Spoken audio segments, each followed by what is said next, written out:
Hello friends, and welcome to Emotion Smoothie. In my last video, Bigger Than Fear, I spoke about the close connection between insecurity and fear.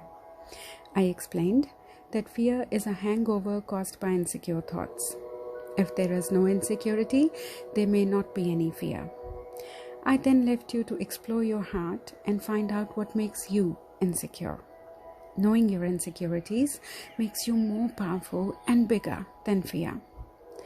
I do realize that I left a lot of you with a common question, and that is how to control these negative thoughts. Most of us experience the negative thought patterns at some point in our lives, and most of us don't know how to manage this negative thought pattern. It always gets out of control, doesn't it? Well, there is a big myth that most people believe in. People think that to stop the negative thought pattern, you must learn to control your mind. But at the same time, controlling the mind seems the hardest task. It's not easy. The more you try and control your mind, the more it gets rebellious and it becomes a never-ending fight. Now, what if I told you that insecurity has very little to do with mind? In fact, controlling the mind to relieve the negative thought pattern will be like trying to turn right using your brakes instead of steering wheel while you're driving. Seriously, the mind is just a womb that carries the babies in form of thoughts. But unfortunately, always gets the blame for conception. In fact, there are three main factors that are responsible for the conception of insecure thoughts. And these three factors are kama, means lust, lobha, means greed, and chinta, means worry. Kama, lust, sexual desire, or any other desire to please the sense organs.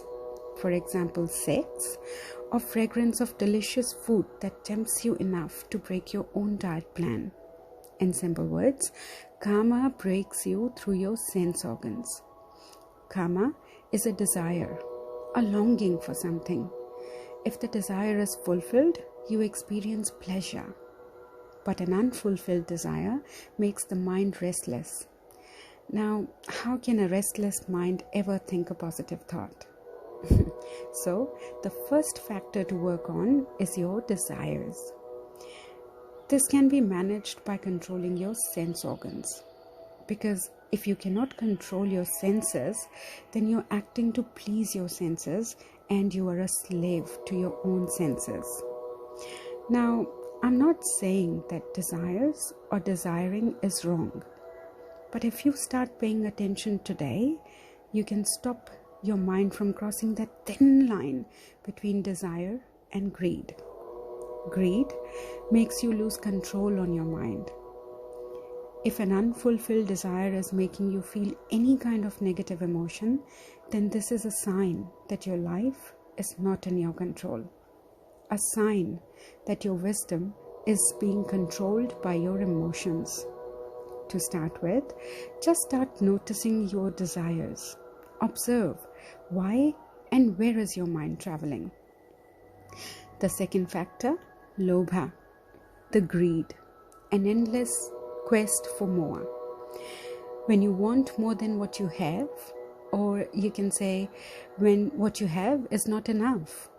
Greed becomes the doorway towards hell when you start believing that what you have is insufficient.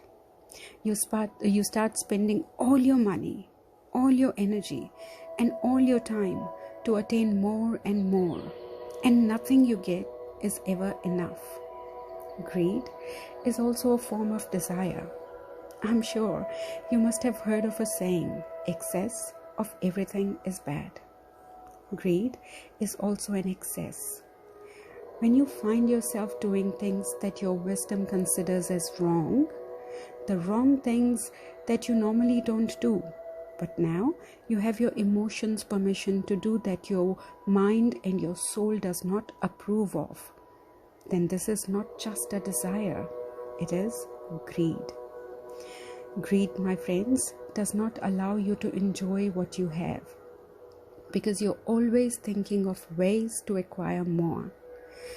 This creates a big separation between your body that is here in the present, your mind that is in future, and your soul that is hanging between your body and the mind.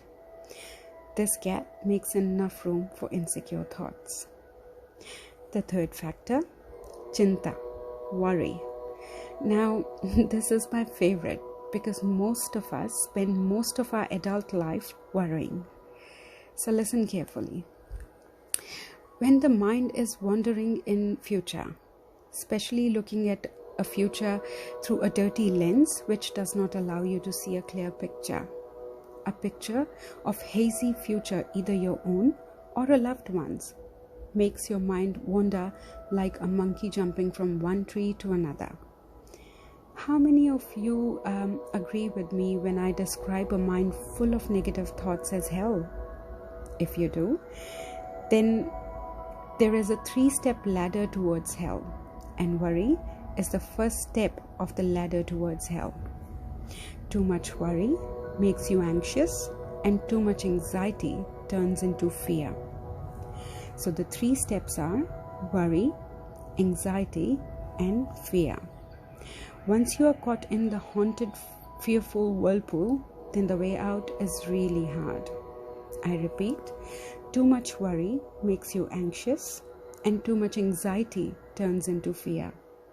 Only if you understand worry as a non-existing state of mind and decide not to put your foot on this first step towards hell, then life will show you that stepping on the hope ladder is so much better than stepping on the worry ladder. So, my friends, these are the 3 main factors that contribute in the birthing process of insecure thoughts.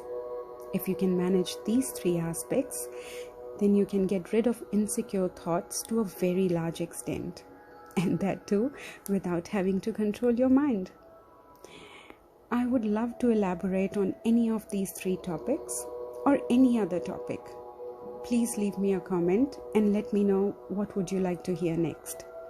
Lots and lots of love and light, Anul. Hello friends, and welcome to Emotion Smoothie. In my last video, Bigger Than Fear,